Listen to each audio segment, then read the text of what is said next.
Thank you for listening to the Speaking with Confidence podcast. Give us a review to tell everyone why you love the podcast.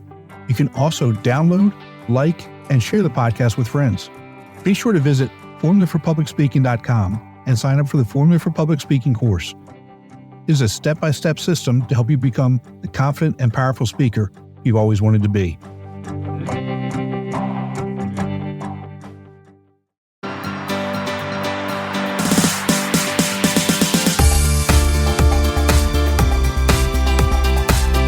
Welcome to Speaking with Confidence, a podcast that's here to help you unlock the power of effective public speaking. I'm your host, Tim Newman, and I'm excited to take you on a journey to become a better public speaker. Today's guest is Philip Sessions. He's a Christian, husband, girl dad, and the most persistent person you'll ever meet. Philip went from being the shy, quiet guy to one who commands any room he enters. Through his persistent efforts and transformative communication methods, he has helped hundreds of business owners build confidence and clarity in their speaking, which has transformed their lives and businesses. Philip is an engineer by degree. He learned in his early corporate years the power of communication and has leveraged that to do more of what he truly enjoys, which is helping people. Phil, welcome to the show. And a couple things. Number one, I can't believe that you were ever shy. And I love that you're a girl dad. So welcome to the show. Yeah, Tim, thanks for having me. And it's funny with my in-laws, same thing, is especially my oldest one, she's just super outgoing. And so they say, oh, just like Philip. And it's funny because my mom, she's like, no, he was very quiet. And actually, I had 3 sets of tubes in my ears by the age of 3. And so I actually went to special ed instead of pre-K because I couldn't hear and therefore I couldn't speak. Mm-hmm. And I graduated after like 6 months, but just kind of funny story there, if you will, because I couldn't speak or I didn't speak and being shy, like that wasn't me when I was young. So now people see me and they no way you were shy or anything like that. And then seeing my oldest daughter and how outgoing she is, it's like, oh yeah, just like Philip. And like, well, that wasn't me when I was her age. Really. Well, that's interesting. The tubes in the ears and how that affects, our infant development and being able to speak. And that actually does say that does bring a lot in terms of, our personalities and those types of things, especially at that young age. Yeah. But did you have brothers and sisters? I know I've got an older sister and a younger brother. And one thing I was going to mention there with the development, and my mom's talked about it. Obviously, I didn't know, but I had started kind of talking, and then I actually regressed in my talking because of not being able to hear. And based on what the doctor said, it just sounded like that's what people, when they talk to me, it sounded like I couldn't understand it or couldn't hear it because of all the fluid in my ears. So, I mean, I just think about from our perspective, anything that happens with our kids, it's like, oh man, do we get worried? I can't imagine for my parents and, God bless those people that, and I'm sure it's because you love your child, you have the special needs child and you're dealing with that. And I hope I never deal with that, but I know if I have that happen with my children, that I will still love them the same way and everything. But I can imagine as a parent having what you quote unquote normal kid, and all of a sudden they're regressing. And it's like, are they becoming special needs? Like what's going on here? And you get worried about your child and everything. So I can only imagine how my parents felt during that time as well. Yeah, I've got a special needs brother. He's my youngest brother. He's special needs. But I mean, that's all I've ever known with him. And I know, I kind of know the story there and some of the things that happened. And, but he's just my brother and that is what it is. But my oldest grandson was kind of, I don't know the full story with you, but it's kind of in your boat. Just had to get tubes in his ears for some of the same reasons, and you can really see his development in terms of communication from the time he got his tubes in his ears, which I believe has been about 6 months now, to now, how much more he is responsive and talking and really interacting really with everybody. Yeah. And to kind of bring that to adults, I think it's the same thing when we learn how to actually communicate. I know for myself, when I started learning how to communicate better and focused on, what is the other person saying? What do I feel like they're trying to get from this conversation, or Hmm. just listening to them and how they feel about the situation or what they're saying rather than listening to respond. I started noticing that conversations got a lot better. And so that's kind of the tubes in the ear kind of thing. We tend to Hmm. do that. We got I guess, cotton in our ears, cotton balls. We don't listen. I'm not listening, and I'm just going to say what I want to say, kind of thing. And those conversations, and they're not really even a conversation because one sided, always go south. They're Yes. such poor interactions with somebody because we're not listening. So we need to listen more in order to communicate better. Yeah, it's funny.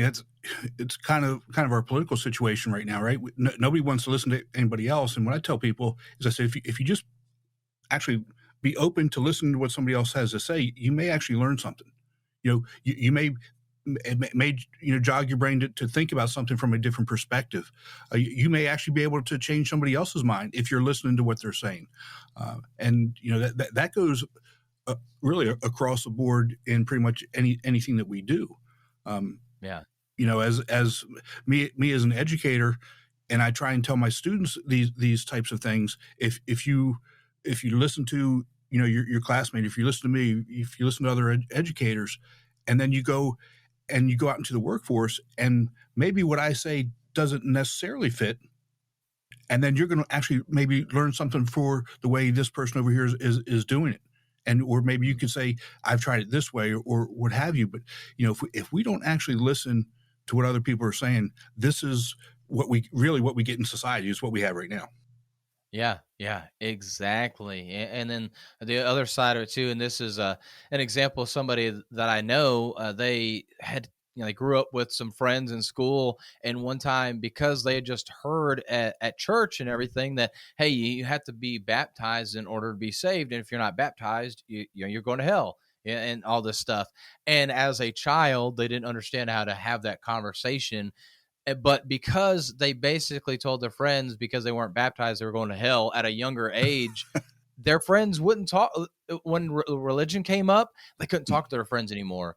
And it's a sad thing in that, not just with religion. I mean, religion, politics, I think, are those big, touchy subjects, if you will, that a lot of Right. people don't want to talk about and get easily offended by, which a whole different subject on that, of why Hmm. I think that is.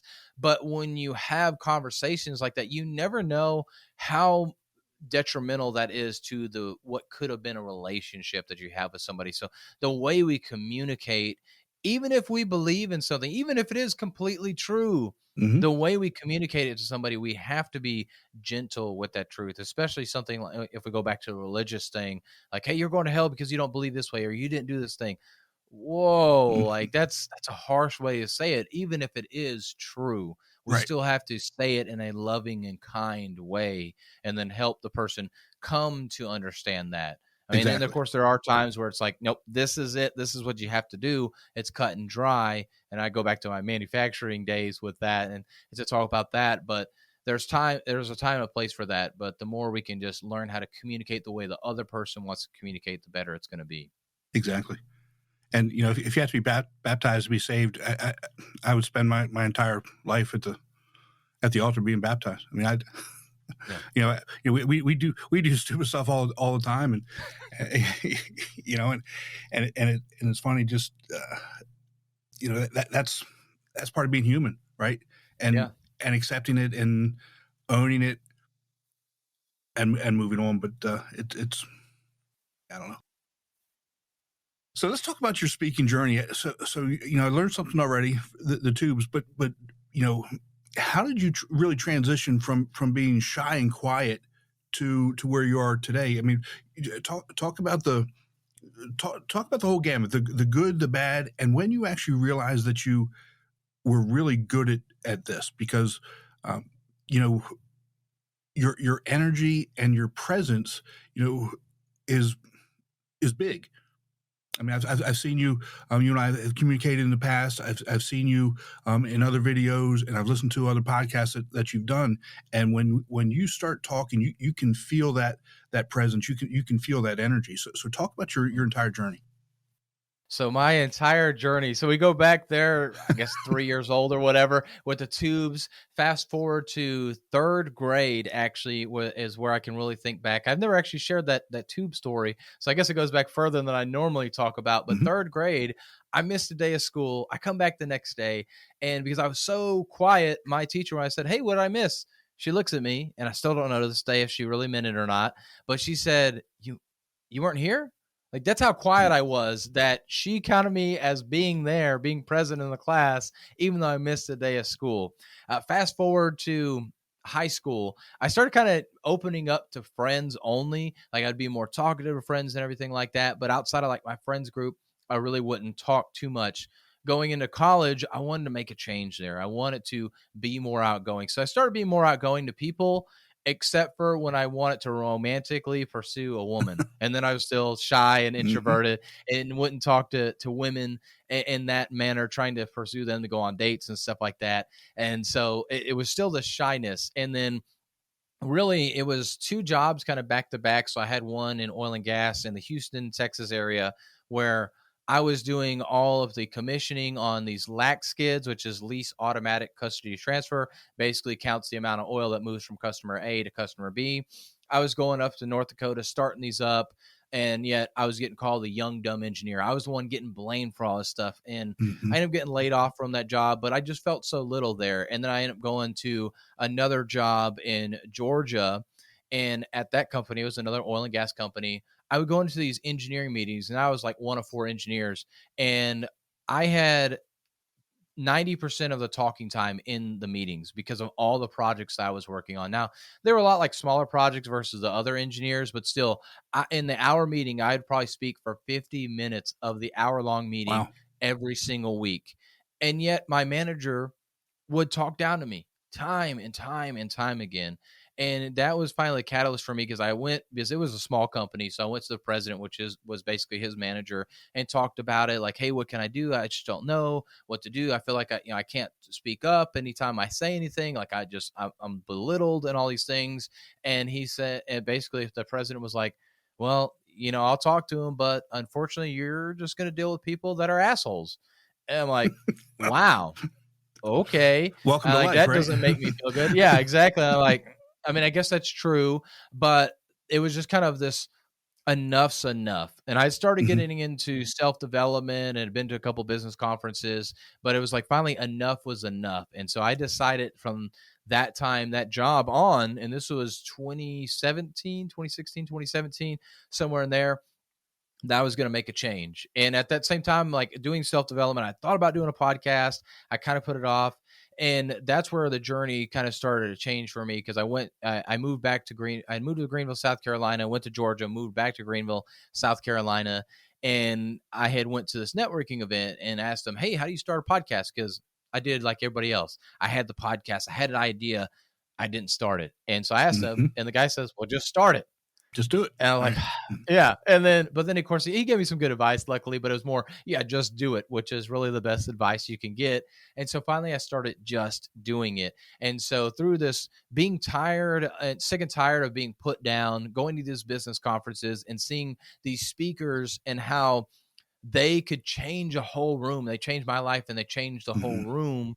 And then starting my own podcast was really the beginning of that journey for me to really get into it. So this was, again, 2017 timeframe. So it's been almost 8 years since I started doing my first podcast and everything. And so from that point forward, just doing podcasts basically weekly since then. I've had some transitions and stuff, different podcasts and things of that nature, and getting on conversations like this, networking, just finding ways to put myself in front of people to have a conversation one-on-one or in front of groups has really helped me transform. And kind of the catalyst for me to really take it to the next level was actually an opportunity I had at BMW Manufacturing, doing leadership and transformation. And so they actually stuck me in doing presentation skills. And that was what kind of solidified for me, there's something here.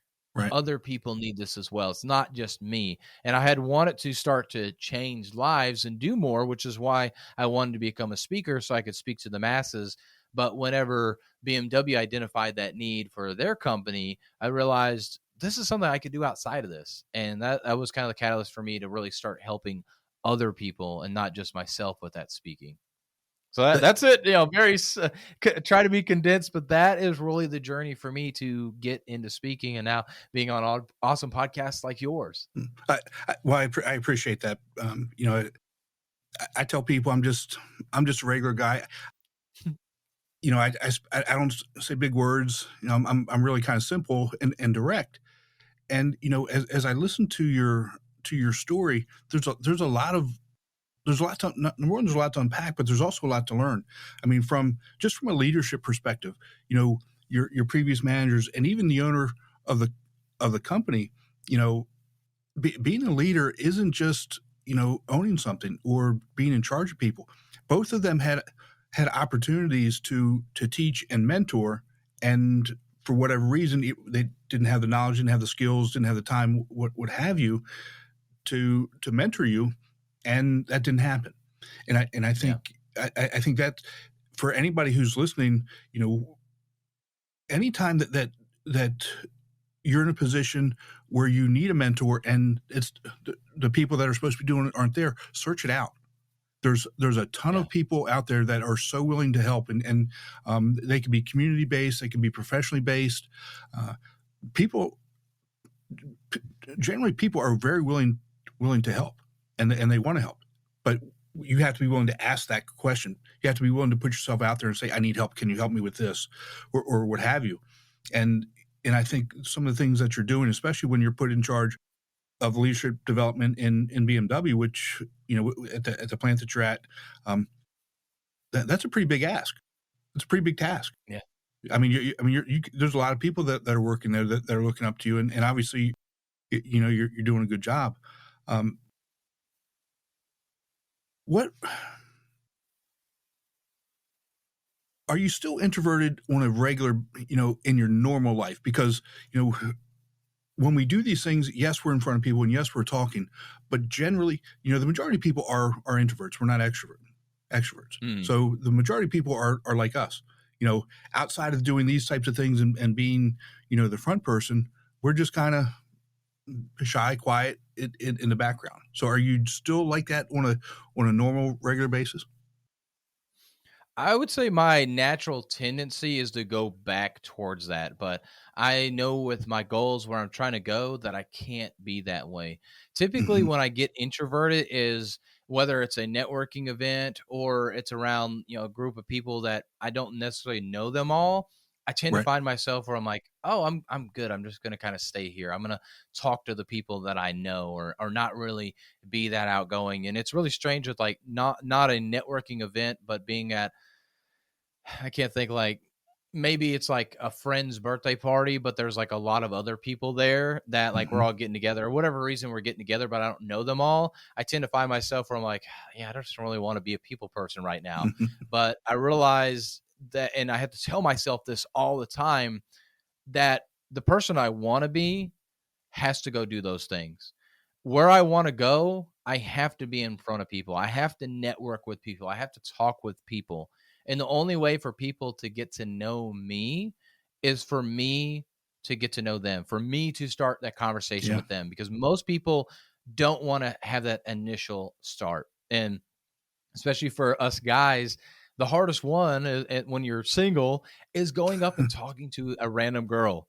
But it's Yeah. the same thing whether it's a girl and you're trying to pursue them in a romantic way, or if it's a CEO of a company, or for whatever it is you're Right. trying to do. That initial start is so difficult.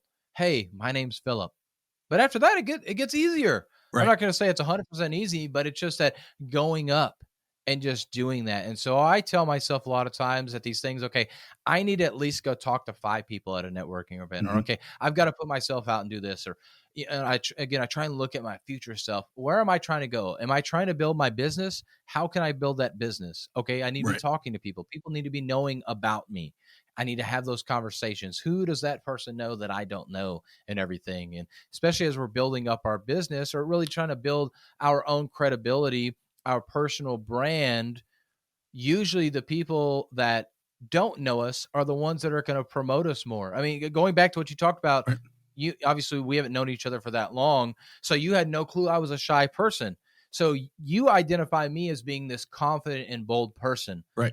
But my family, people that I know from grade school, from high school even, they identify me as that shy person.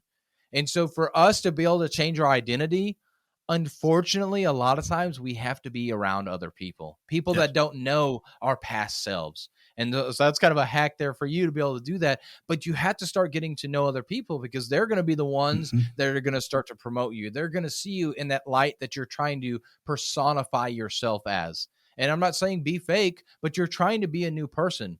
If I want to be a good husband, I have to act like a good husband's going to act. I can't just, oh, I'm a husband, I'm married, cool, so I'm a good husband now. But then I sit around and I do nothing, and I'm sloppy, and then I just have my wife at my beck and call. No, that's not a good husband. A good Right. husband is going to take care of the yard, is going to try and help with the dishes, is going to give a lending hand when the kids need help and everything, trying to be proactive. That's a good husband. Of course, there's Right. other things. I'm not saying just those things, but I am actively trying to pursue being a good husband. So whatever you're trying to do, you have to actively be pursuing it.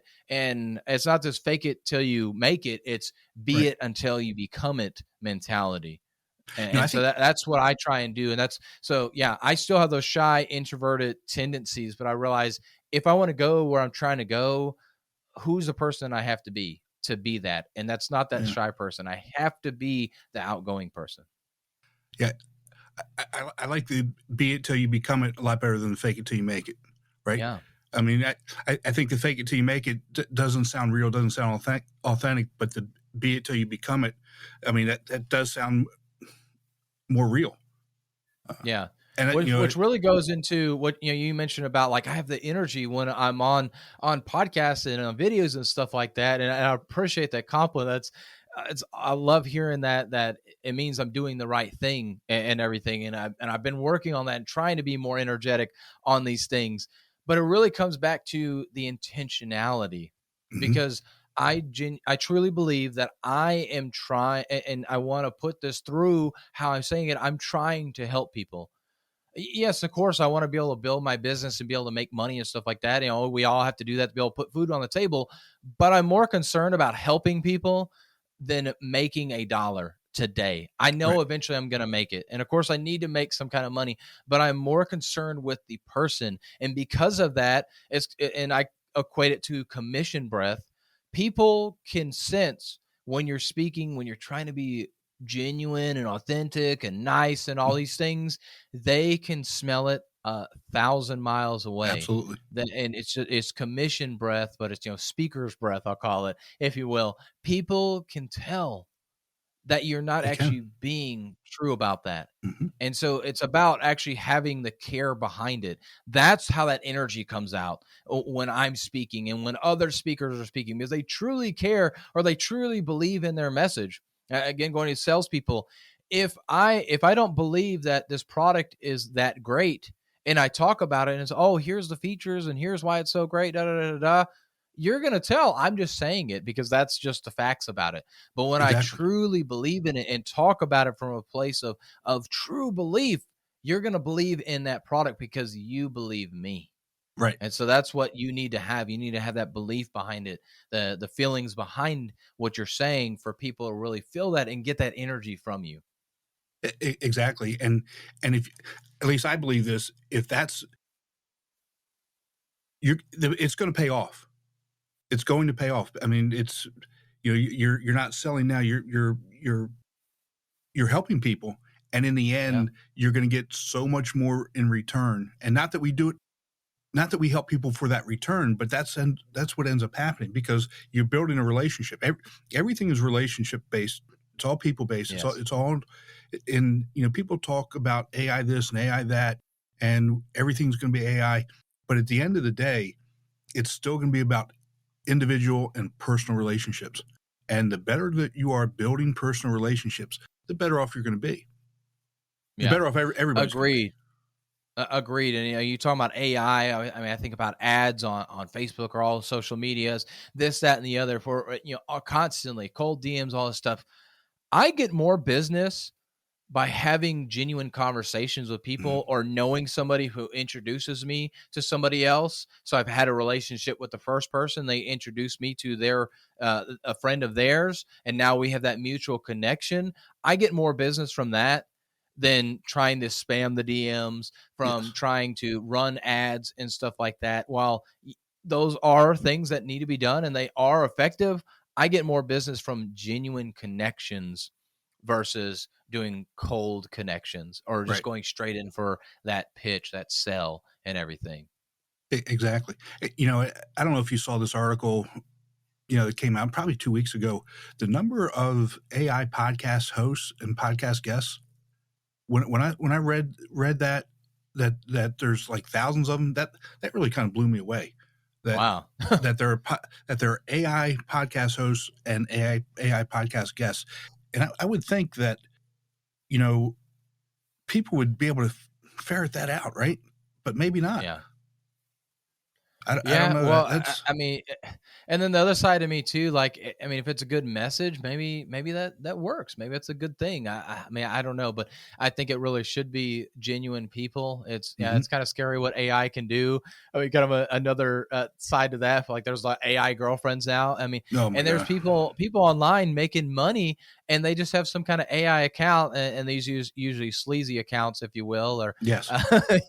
triple X kind of accounts, but they're making tons of money, and it's not even actually them because Right. they're getting AI is getting that good, unfortunately. But I still believe at the end of the day, and we kind of talked a little bit offline about the political spectrum and everything, and how things seem to be shifting. There's gonna become a shift with that too. Like right now, AI seems to be the easy button.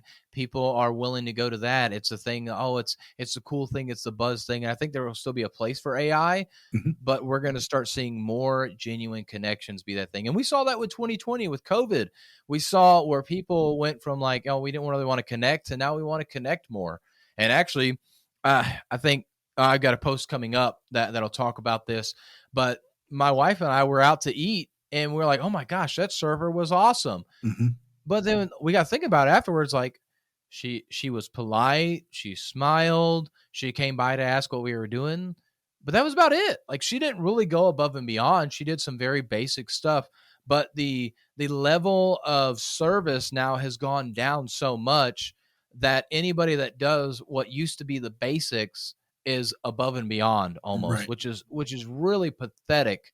So I say that to say to anybody that's trying to have genuine connections, they're trying to be genuine in their speech, by you just doing the basics, you're going to be leaps and bounds ahead of anybody using AI or people not even trying, or Exactly. they just have that speaker breath on them and everything. So just be genuine. And I know it's a buzzword, but be yourself, and you're going to attract people. And it's going to take longer for sure, but it'll be more sustainable in the long run. Yeah. The payoff at the end. It's going to be much bigger than you could ever really imagine. Yeah, yeah, and the shift is coming back to people want more genuine connections. They People do. want to meet in person more. That shift is coming back. It's just going to take some time. Mhm. So where'd you learn how to tell stories?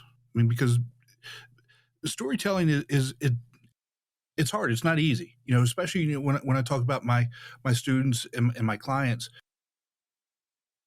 We'll talk about confidence here in a little bit, but they don't. Number one, they don't know who they are, and they don't even know how to express, their story. Everybody has a story, and it's Mhm. not wrong. Your story isn't wrong because it's yours, but you just have to figure out how to tell it to compel people, and and I guess at the end of the day, have that. So what? Why is that story important, and what is it that you want them to do with that story, or to change your life, or what have you? So where'd you learn how to tell stories? Really just getting reps in through Hmm. podcasts and stuff like this is really how I kind of came about it, and really just assessing what was I saying, what made sense. And then what I do now, any analogy that I try and share, I go based on the audience. What is the audience trying to get out of the message that I'm sharing, and who is the audience? And just to give an example, and so I like to use a lot of examples and analogies. So uh, politics is always just an easy one to talk about. Mm-hmm. So if I'm in a room full of conservatives, I can talk about conservative things or conservative politics, whatever, and it's going to relate with them. But if I start talking about some woke ideology, they're gonna be like, oh my gosh, who is this guy? Get him off the stage. Like, they're not gonna want to listen to me. And so that story is either relatable because it's a more conservative type story, or it's unrelatable and really offensive because it's a woke type story. Not that either one is necessarily right or wrong, but it's the audience and how they're going to perceive that Right. message. And so for me, really how I learned was through podcast and continuing to tell my story and refine it and figure out how to say it better and more precise and um which I think without, like, more compact and everything, Yeah. more concise and everything. But then learning to also think about my audience rather than just, oh, here's my story, let me blabble on for 10 or 15 minutes. No, what would be most beneficial for my audience? And there's little things I'll pick up and take out depending on who the audience is and everything, and in the Right. direction we're trying to go with the podcast in this case, or what I want to go and have as a takeaway for the audience that I'm speaking with. And so that's really how I continue to refine and develop and change it based on that audience, because it's not only just about learning how to start telling stories, and really how stories are, do well is because it's relatable to that audience. So, really just getting the reps in first of all, but then start thinking more about your audience first. And then, okay, now how would this part of my story relate with that audience? Or what can I do to have analogies, if it's not part of my story, to relate with the audience and my message at the same time? That's so So that's important. how I would do it and how I went about doing Yeah. it. I mean, 2 points that are so important. The audience and repetition. I mean, to me, it's always about the audience. And Mhm. go back to what you said about the podcast. You just have to do it. You have to Yeah. to start doing things, and the more you do them, the more you're going to learn. The better that you're going to get. The more that you can refine that message. Um, and it's so important. There are certain things that we do, and just from an educational perspective, you know we just have to do, right. You just have to go Mhm. do it and try it and get better at it. And then there are other parts of it where, okay, we need to teach you how to do it and why we're doing it this way, right. But there's so many people. You talk to pretty much anybody who's done a podcast, they've heard, oh, I wanted to do it here and I didn't do it, and I didn't do it, and I kept putting it off, and somebody said just do it. And there are certain things you just have to just do and Yeah. figure it out as you go along, and get better at it as you go along. And so, I've got another podcast with this one that I've been doing for a couple of years. This one just started in February, so almost a year old. Hmm. And in doing this, talking about professional development and talking about becoming better communicators, what I've found is that there are so many people in the coaching space that come from engineering backgrounds. Hmm. I mean, it's incredible. I would say probably 1 in 5 people, maybe even more than that come from Interesting. from engineering. And I tell people all the time that I'm a marketer, public relations guy. What we do is not rocket science. If it's about talking to people, it's about building relationships, right? And I Mhm. say it's not rocket science. And then I met a new friend who's an actual rocket scientist who's now helping people, become better public speakers, and had a good laugh. I said, you don't have to be a rocket scientist to do this, but excuse me. And I think what it is because of the content and the way that engineers and STEM professionals think about things. It's that type of information is really difficult to share for the layperson, and so you have to find ways to do that. Why do you think that is?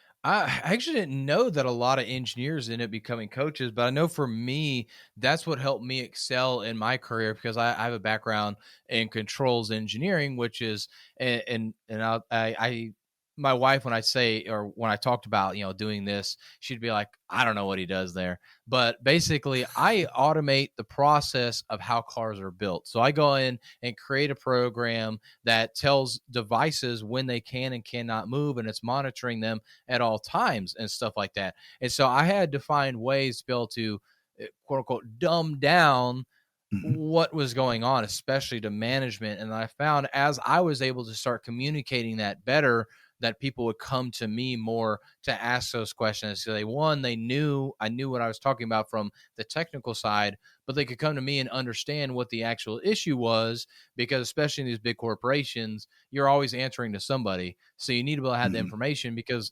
unfortunately, as you go higher up, you know less and less technical stuff, or you understand less and less of that technical nitty gritty stuff. And so they have to be able to explain it in a way. So I guess kind of naturally, just through learning to communicate better, I found out how to actually think about, how is my audience going to perceive this? What is their background knowledge on this? And so if I say control systems or PLCs, most audience probably like, what in the world is that? A PLC is a programmable logic controller, or an industrial computer, in other words. And so, like, talking through this, and learning how to speak with people like that are non-technical people, I guess, was really just how it kind of helped me with my engineering side of things, and then helped me really grow and develop my career, which again goes back to how speaking helped me out. And I think that's why, because you have the technical aptitude and you can think logically as an engineer, but Mhm. then you if you've gotten to that point where you've grown beyond just the engineering, you've learned to kind of communicate, you can then become a better coach, because now, yes, you know the technical stuff, and really with engineering, it's all about learning and applying, and then literally reverse engineering things. And I think that's why they become, and I didn't realize, like I said, I didn't realize it was 1 in 5 that were engineers, but it makes a lot of sense, because we're able to take data, we're able to take information and parse it out, reverse engineer it, and say, here's what you should do, here's your steps. Because that's a lot of what we do on a repetitive basis. We try and figure out a way to create a process out of things, rather than this, we'll figure it out, we'll just kind of do it. No, we're always trying to streamline things, and that's just how our mind thinks. So Mhm. going into the coaching space, whether it's speaking, business, whatever it is, we can take that information and understand it in some way, shape, or form. And I've talked to my wife about this, because I'm like, yeah, I work on stuff all the time. I have no clue what I'm doing, but I have to figure it out. Right. And so as a coach, you're coming in not knowing a lot of the background information on the business, not knowing a lot of background information on the person. But as an engineer, you're used to that already. So you're able to take very little information and be able to figure out some kind of process, some kind of plan, and you're able to problem solve through that. And so I can see why so many engineers become coaches, because of that, because they have the aptitude for it, because they're used to not having a lot of information and making something happen. I mean, I've had Right. plenty of jobs as well, where you go in and you're like, hey, can you fix this? I've never seen this system before. I've never been in the program, but yeah, I'll figure it out. And you just go in and you start looking around, and of course, the management's sitting there, why aren't you done? Dude, I've never even seen this thing before. I don't Right. even know what this is, but I'm figuring it out for you. And then you figure it out, and they're like, oh my gosh, this is great. And it's like, yeah, okay. And then you move on, and you might not even do that ever again, but you had to figure it out kind of on the fly. And so I think that's why, to me, just thinking about it here in the moment, that's probably why a lot of Mhm. coaches are engineers, because they can problem solve, and they can take small amount of information and actually make something out of it.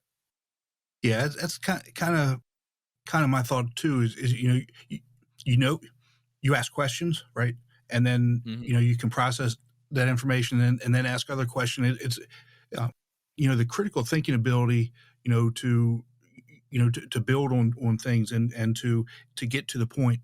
Um, and if you think about it, you got kids, and Hmm. you've got to you're teaching these kids from teach them how to eat, teach them how to use a Yeah. fork, right? Yeah. Um, and you find ways to do that. Sometimes it's trial and error. You teach them how to read. You teach them how to get dressed. Teach them how to tie their Yeah. shoes. These are all processes, and require communication from you as a parent to a child, an infant, a toddler, what have you, that you're teaching them brand new things, and you're finding ways to make that connection for them. Really, this is Yeah. no different. It's just on a bigger scale, with more money, Yeah. with more technical issues and problems. Yeah. Exactly. Yeah, and just finding ways to be able to talk through that and help somebody with that next step, because everything has some kind of process. And it seems like a lot of people want to kind of start in the middle. Like, no, let's either start at the end and reverse our way back, or let's start at the beginning and Mm-hmm. go to the end. It's not about starting in the middle and we'll kind of go each way and figure it out. Like, but unfortunately, too many people want to do that. Right. But you need to figure out from the beginning what's going on. And like you said, asking those questions, as a coach, that's such an important thing, to ask questions for clarity, those clarifying questions, get more clarity on it. What's happening? What happened before all this happened? Because that will let me know what direction I need to go. Right. So Yeah. that's what it's all about. That's kind of how my brain works. How did we get here? What happened before this to get us to this point? And where was the disconnect, or where was the light bulb moment to say that, wow, this is the right thing that we should be doing. That's more how I look at it. Let's go back and figure out where did it start. What were the steps? How do we get here? Now I can go backwards, but I would much rather start at the beginning and then figure it out that way too. It's we all process things and think about things differently, but I've never been a person to start in the middle and go. That to me, that just doesn't make any sense. But yeah. Well, whatever. Even with speaking, I'm sure you've had this question, what can I do to get better at speaking? This, that, and the other. And it's like, okay, well, you can answer the question. Okay. Hey, get your phone out, start doing videos, or, have vocal variety, this, that, and the other. Blah, blah, blah. Like you can list off so many things, but that person might not actually need to worry about vocal variety, or they may not have a lot of ums and ahs, or they may actually look at the camera when they're talking instead of looking at the screen, like to simulate eye contact if it's on video or whatever. They might not have those things. So you need to just start. So those that are trying to get into speaking, trying to get better at speaking, start speaking, start doing these videos, whether you just record it and leave it on your phone, or you actually post to social media, or you start doing a podcast. You have to get started so you can know what you need to actually work on. Because if I do a video and I'm flawless, I never say an and ah, well, why do I need to go search a video how to remove filler words? I don't. So you got to start somewhere and know your baseline, and then you can start working on those things. So even if before going to a coach, figure out what those things are, and your coach should start with that. Hey, let's get some videos together. Let's see where you're at. Show me how you speaking, and then we can start talking through that. But unfortunately, and I think there's a lot of coaches that just want to hear, if we're going to start this, or you talk about your marketing background. Okay, rather than saying, hey, so what are you doing for marketing right now? Okay, you need to start running ads, and we need to get your SEO together, and we need to get that website revamped, blah, blah, blah, like all these things. Like, but actually, I don't even have a website, so that we need to build it. I can't revamp it, or I don't have SEO because I don't have a website. Like, there's all these things. Like, okay, so where are you at? We need to figure out where you're at first, so we can know those next steps. And unfortunately, especially with speaking, people want to know how to get better at speaking. They hadn't even started. Yet. Right. So you got to get started. Problems. Yeah. And when I first started, when I was teaching, I kept telling the students, you got to stop the uhs and the ums. And I just kept telling them that. And then finally somebody said, you keep telling us that, but you don't tell us how. And that was a light bulb moment for me, because, for me, it's just, you just do it, right? You just, and that's, I had to show them the process of, the uhs and the ums are a function of preparation and confidence. Yes. And so how do we prepare, and how do we become more confident? Now we have something we can actually talk about and work on to get better at. It's not just stop doing it, right? Yeah, exactly. And I was going to say that, like, that's the thing. When you know what you're talking about, you're going to have, we're all naturally going to have the ums and ahs. I'm sure you and I both have said several of those in this podcast. Now it's a little bit, ad hoc. We're not, scripted here. So it's not as much. So you're going to have those, but when you know what you're talking about, especially when you're going on a stage to give a keynote, you should know what you're going to talk about.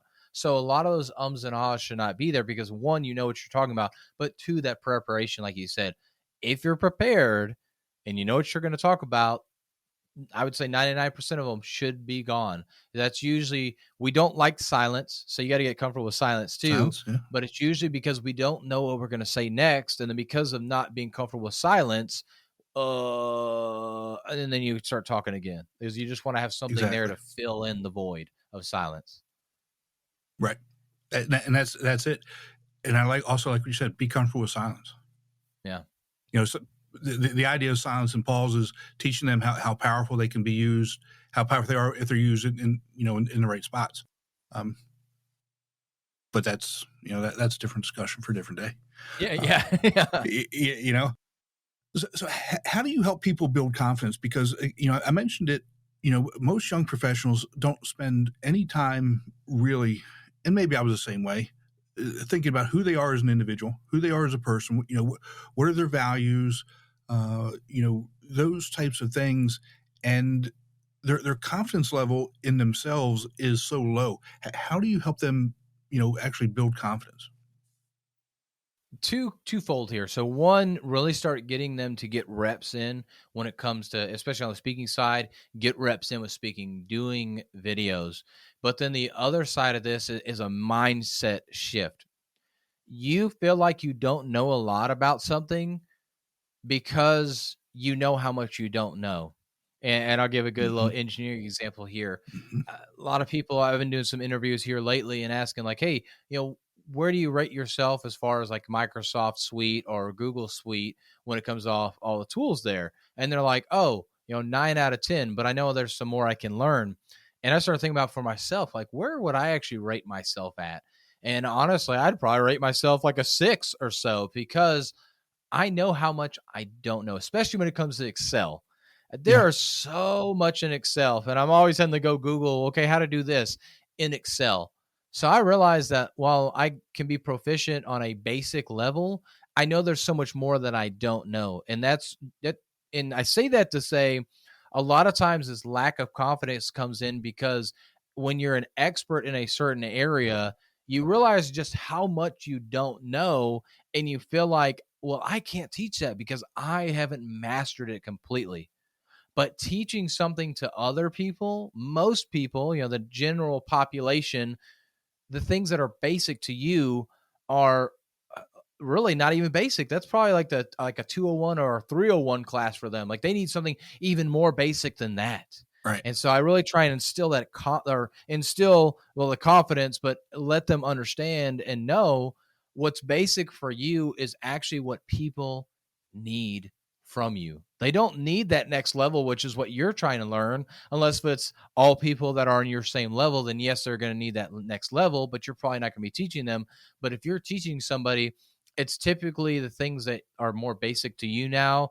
And I like to think about that framework of something that your 2 or 3 year younger self, you wish you would have known then. Those are the types of things that you're teaching and not necessarily what you don't actually know right now. And so it's the twofold. One, getting reps in, but two, shifting that mindset to understand that it's really the basics that you're teaching on, not necessarily the advanced stuff that you have finally just started learning that most people want to and need to learn from you on whatever subject it is that you're teaching on.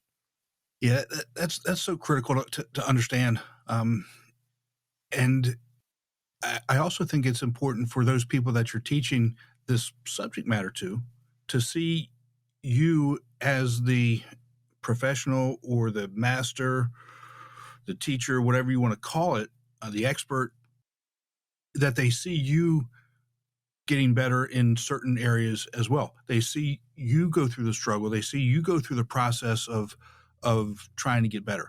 And, for example, for me, 6-7 months ago, I couldn't take a selfie because I don't know where to look, and my excuse was, well, men don't do that. That's not what men do. Men don't, men don't do pouty lips. So, just duck lips. But, since starting this podcast, I'm doing these videos. I'm on camera a lot, and I'm practicing and getting better. And they see this progression, and they see that it's work. They see the reps, and it doesn't just happen overnight. Anything that you want to be good at takes time and effort. I mean, it's the whole idea of 10,000 hours. Go back to again, I come from the sport industry, so I go back to the all-time greats: Kobe Bryant's, Michael Jordan's, Tiger Woods, Tom Brady's. How much time did they practice the fundamentals and go over and over and over and over? And even when they were playing, before, up until they retired, they still practiced fundamentals over and over again, getting those reps in. Speaking is no different. You have to be able to do that. Yeah. So completely agree there. Yeah. And getting those reps in, and I saw some videos the other day. I was going through like YouTube, trying to put more videos that are on that I was a guest appearance on for podcasts and everything into a little folder on my YouTube channel. And I was seeing one from like 3 years ago. I'm like, oh man, I forgot about that one. And then I started watching a little bit. I'm like, oh my gosh, I sounded terrible. And it's just constantly we're getting better and we're learning more and we're finding new ways to be better at that. So if you're trying to get into speaking, you just got to get started. And I found the easiest way for me is one podcast, like guesting on podcasts, but more importantly than that, doing your own solo episodes. When I start doing my own solo episodes, it helped me be able to start to articulate a message and have bullet points that support that overall message, and learning how to go from speaking and, oh man, it felt like this was forever, and I spoke for 3 minutes on a topic, to being able to start speaking for 10 or 15 minutes. And really beyond that, like I can kind of, okay, here's an idea, and I can start speaking on it for about 10, maybe to 15 minutes, depending on the subject, without preparation. But if I start preparing, I can get 15, 20 minutes easy. And doing a podcast episode is a lot different than going to speak on stage, because it's something you typically have down more, but I can speak for a lot longer. But before that was really doing videos. So my 2 suggestions, if you're trying to get better at speaking, start making video content for social media, because people still, even though we see a lot of videos out there, a majority of people still are not posting videos. And second thing is start doing solo podcast episodes. And then if you want to get into the guesting realm, go and do that, whether you have a guest on your podcast or you go be a guest on other people's podcasts. Start finding ways to be able to start speaking on subjects that you enjoy and talking with people and having those conversations. That's going to help you so much more than studying and listening to podcasts like this to get better at speaking. Exactly. I mean, it's so important. And I like the whole idea that you mentioned about, doing solo episodes, because, on top of being able to speak that long on a given topic, you can then put things in a logical order. So it makes more sense. You're not bouncing all over the place, going from point A to point D, back to point B to C to F to whatever. You can structure it so that it becomes logical, so it becomes that story, so that it becomes something that people want to listen to, as opposed to just extemporaneously talk about things. Oh, and I forgot about this, and I forgot about that. And the other piece, let's talk about, confidence from the standpoint of volume, tone, enunciation. I had a conversation with a student a couple weeks ago, and I was trying to get him to explain something that he said he had knowledge in, and he really did have some good knowledge in it, but I had to keep asking him to speak up. I can't hear you. Can you repeat yourself? I didn't understand what you said. How important is it to speak with authority?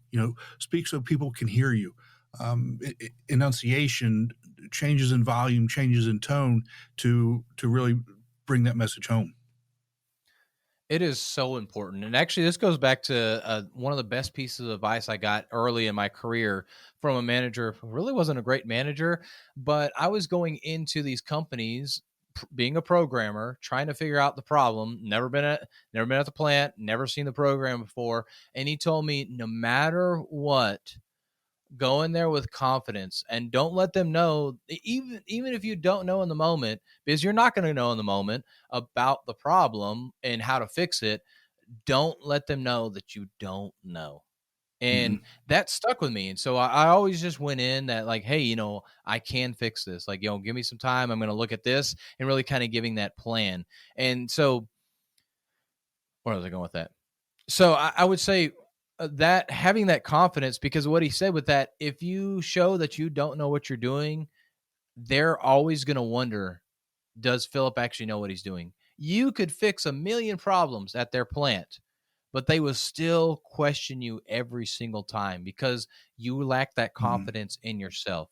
And so when we're going and speaking in front of people, you have to have that confidence. If I told you, the sky's blue, if I said it like that, and you're like, wait, you don't know if the sky's blue or not? Well, I said, hey, the sky's blue. You're like, oh yeah, the sky's blue. Yeah, I believe that. Or if I was like, hey, the sky's green, like, okay, and I thought it was blue. I mean, obviously, it needs to be something more, not like that. But if I come in with that confidence in my voice and I say it more as a statement, people are gonna believe me more. And another example for you, when you're going in, and I'm sure we've all done this, when you're going into some building, department store, whatever it is, and you go in looking like you know where you're going, people don't stop you. But when you go in there and you're kind of like looking around like, oh, I'm not sure where to go, people stop you. Hey, can I help you? Can I help you find where you're trying to go? So it's just literally that shift in, hey, you act or you sound like you know where you're going. So that confidence is imperative for people to listen to you. And so when you're trying to present on whatever it is, you have to have that confidence in your voice and in your body language, that you know what you're talking about, that you're here to deliver something for people. You believe in your message. So it's imperative. So hopefully those analogies kind of helped explain that. Yeah. And when you say that, the first thing I started thinking about is, as a tourist, if you're in a city and you're looking around, you're going to stick out like a sore thumb. So if you go, if you go to New York City, if you go to any major city, don't be looking around. Just walk like you got a purpose. Go to point A to point B, and you're not going to be targeted by all those other nefarious things. I don't know if anybody's ever been to Vegas. You ever been to Vegas? Yeah, I've been to Vegas. Yeah, so some of the stuff that goes on there. No, I don't want that car. Just keep on walking. Just keep on. Well, walking. It's funny you say that. So I was in Scotland. I was on a work trip over there one time, but I went to Edinburgh for just go for like a weekend thing, like not work stuff. And I was heading towards the castle, and it was so funny because like it's really funny, but I'm going there and I had my GPS out. I'm like, okay, but I guess I look confident. I had a group of Americans stop me. I'm like, hey, do you know how to get to the castle?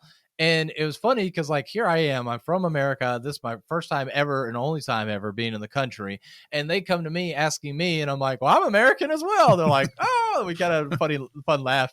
But then I'm like, it's right there. They turn around and you can see the mountain now, or not the mountain, the castle. Like how you got there exactly wasn't directly to it, but I'm like, it's right there on top of the hill. It's that big building over there. But it was just really funny because I had that confidence that it looked like I knew where I was going. These other Americans asked the American how to get somewhere. That's crazy. That's crazy. Yeah. Well, so confidence is extremely important. Yeah, that's us being Americans. Way to go. Yeah. We did it. We did it. Yep. So is there anything that we didn't talk about that you think our audience should know about? No, I think that especially for confidence type stuff, I think we really covered everything. I just want to emphasize again, just get started. It's the most annoying piece of advice, but it's really the best piece of advice, or as Nike says, just do it. If it's something that's on your mind, go ahead and do it, because you're going to start thinking about it and you're going to overthink it. And then you're going to procrastinate, and it'll be 6 years later and somebody else will say the same piece of advice. So just get started, because for you to get to where you want to go, you have to do things that you're not doing now. You have to start doing things that your future self will be doing. Again, be it until you become it. Start acting in a manner of the person that you want to be, and eventually you're just going to be that person. Exactly. So you also have a lot of good things going on tell us about that. I mean, you've got the podcast, you've got your trainings, you've got your courses. Tell us about what you have going on.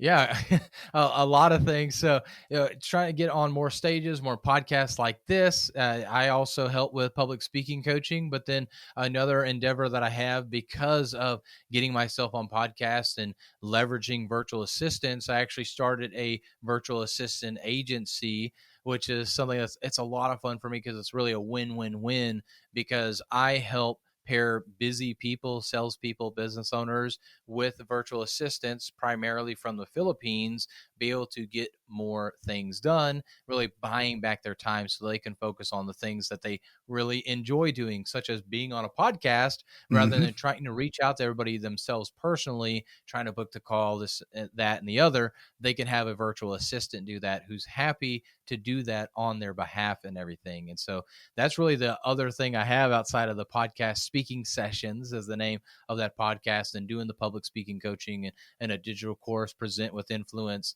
is that virtual assistant agency. And then, of course, the family. I guess I forgot, you brought up business stuff, but the family as well. So a 3-year-old and an 8-month-old, I've got my hands full there as well. Yes, you do. It's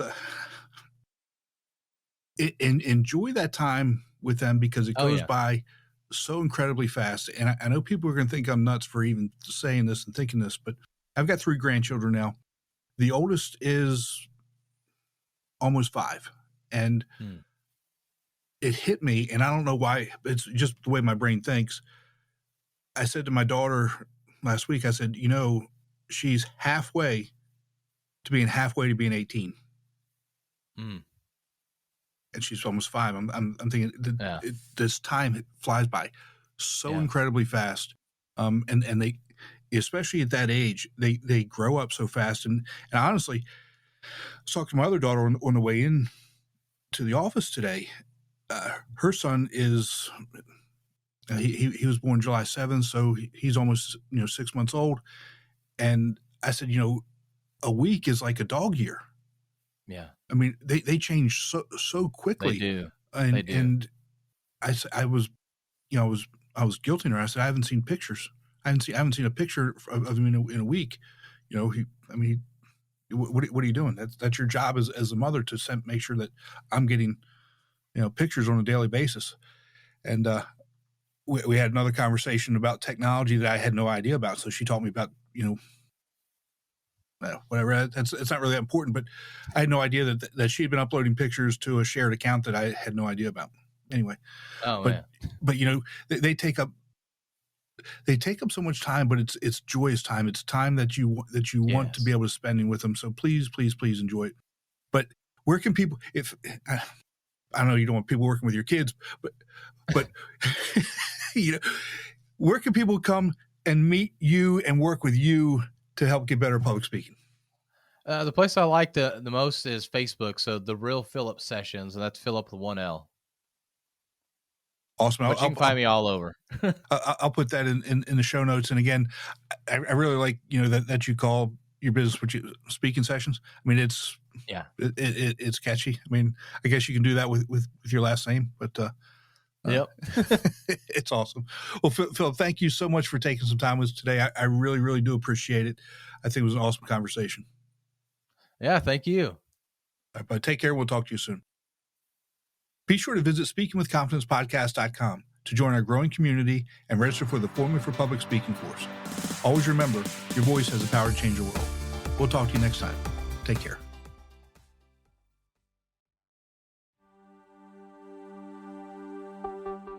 I hope you enjoyed the latest episode of Speaking with Confidence.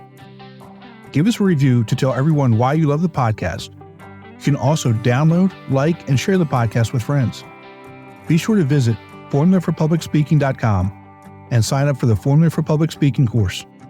It's a step-by-step system to help you become the confident and powerful speaker you've always wanted to be.